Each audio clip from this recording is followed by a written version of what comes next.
Agama kita melarang membaca ayat kursi pada saat-saat tertentu, yang tentunya hal ini sangat perlu kita ketahui agar kita tidak terjatuh dalam perbuatan yang kita sangka berpahala, nyatanya malah termasuk dosa.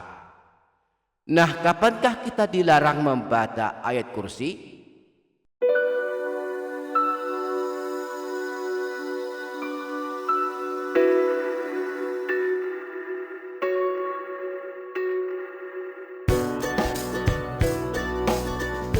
Assalamualaikum warahmatullahi wabarakatuh.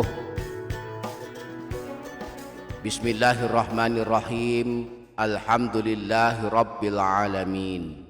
Wabihi nasta'inu ala umurid dunya waddin.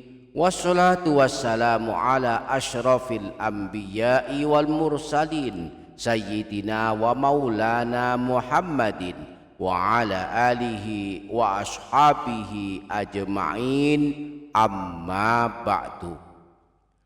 Para sahabat yang dirahmati Allah subhanahu wa ta'ala, sunnah hukumnya dan berpahala membaca ayat kursi, khususnya di waktu-waktu mustajab. Setiap habis sholat dianjurkan membaca ayat kursi. Siapa yang suka membacanya setiap habis sholat kelak masuk surga tanpa ada penghalang.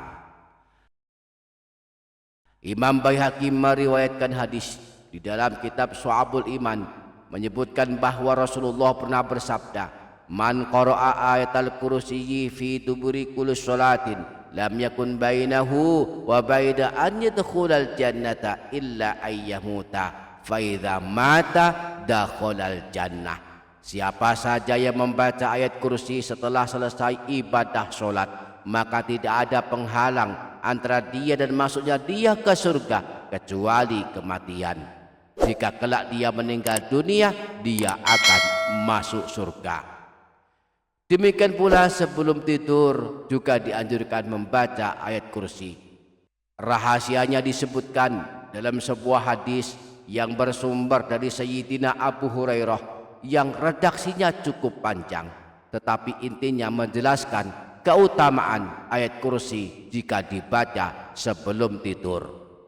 Dalam hadis tersebut dijelaskan, "Idza awaita ila firasika faqra ayatal kursiyyi." Jika engkau akan berangkat tidur, maka bacalah ayat kursi. Lan yazala ma'aka minallahi hafidhun wala yaqrabuka syaitanun hatta tusbiha. Maka Allah akan senantiasa menjagamu selama engkau tidur, dan setan pun tidak berani mendekatimu hingga masuk waktu subuh. Namun ada beberapa keadaan dan beberapa waktu yang kita tidak boleh membaca ayat kursi. Agama kita melarang membaca ayat kursi pada saat-saat tertentu, yang tentunya hal ini sangat perlu kita ketahui agar kita tidak terjatuh dalam perbuatan yang kita sangka berpahala, nyatanya malah termasuk dosa. Nah, kapankah kita dilarang membaca ayat kursi? Insya Allah kita akan membahasnya, maka pastikan para sahabat menyimak dan mengikuti video ini hingga menit terakhir. Dan jangan lupa para sahabat menuliskan semua hajat dan doa di kolom komentar. Mari aminkan bersama-sama, semoga Allah mengabulkan semua hajat kita. Amin, Allahumma amin. Para sahabat yang dirahmati Allah subhanahu wa ta'ala, larangan-larangan ini sesungguhnya umum untuk semua ayat Al-Quran, tidak hanya khusus ayat kursi. Namun saking familiarnya kita dengan ayat kursi, saking banyaknya kaum muslimin yang suka membaca ayat kursi, maka pembahasan waktu terlarang ini seakan-akan dikhususkan pada ayat kursi saja. Yang jelas ayat kursi adalah salah satu ayat agung dalam Al-Quran. Maka semua waktu yang terlarang membaca Al-Quran, maka terlarang pula untuk membaca ayat kursi. Di antara keadaan, waktu atau saat yang kita dilarang membaca ayat kursi adalah Pertama, saat kita ruku dan sujud di dalam ibadah solat. Baginda Nabi melarang kita membaca ayat Quran saat kita ruku dan saat kita sujud di dalam ibadah solat. Dan ayat kursi sebagai salah satu ayat Al-Quran tentu juga tidak boleh kita baca saat sedang ruku dan sujud. Disebutkan dalam hadis riwayat Imam Muslim dari Sayyidina Ali, beliau berkata, nahani Rasulullah sallallahu alaihi wasallam an aqra'a raki'an aw sajidan. Rasulullah melarangku membaca Al-Quran saat ruku dan sujud. Yang kedua, kita dilarang membaca ayat kursi saat kita sedang berada di toilet atau kamar mandi. Imam Nawawi di dalam kitab beliau, kitab At-Tibyan, beliau menjelaskan dianjurkan membaca Al-Quran di tempat-tempat bersih dan terpilih.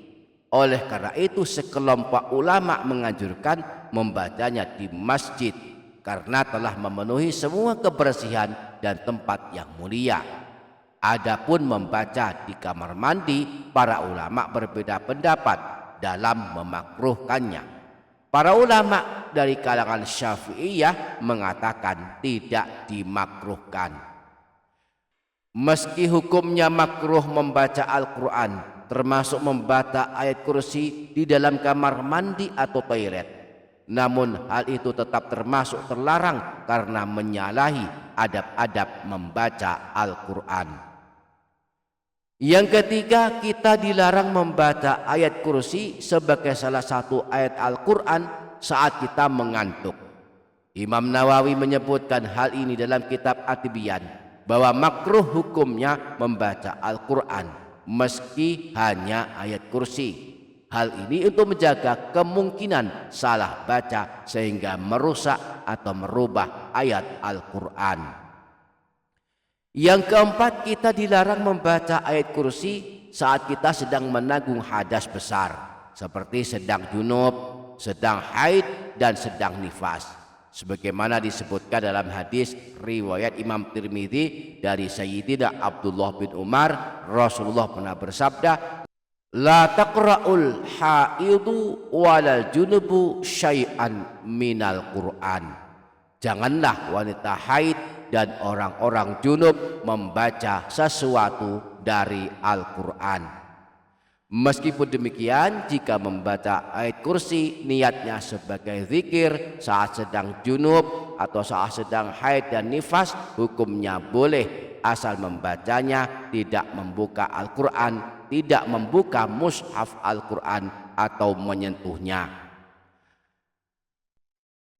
Allahu la ilaha illa huwal hayyul qayyum la ta'khudhuhu sinatu wa la naum lahu ma fis samawati wa ma fil ard ma dzalladzi yashfa'u 'indahu illa bi'idhnihi ya'lamu ma baina aydihim wa ma khalfahum wa la yuhituna bi syai'in min ilmihi illa bima syaa' wasi'a kursiyyuhus samawati wal ard wa la ya'uduhu hifdhuhuma wa huwal aliyyul azim. Allahu la ilaha illa huwal hayyul qayyum la ta'khudhuhu sinatu wa la naum lahu ma fis samawati wa ma fil ard ma dzalladzi yashfa'u 'indahu illa bi'idhnihi ya'lamu ma baina aydihim wa ma khalfahum wa la yuhituna bi syai'in min ilmihi illa bima syaa' wasi'a kursiyyuhus samawati wal ard wa la ya'uduhu hifdhuhuma wa huwal aliyyul azim.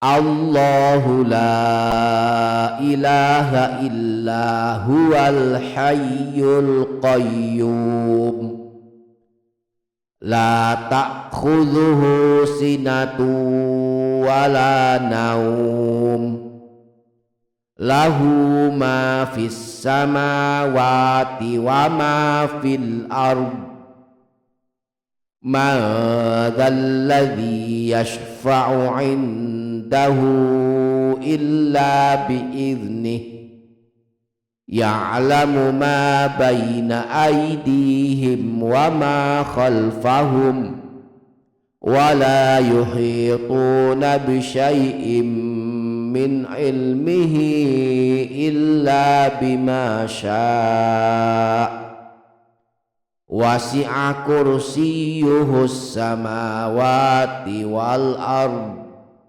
wa la ya'uduhu hifdhuhuma wa huwal aliyyul azim.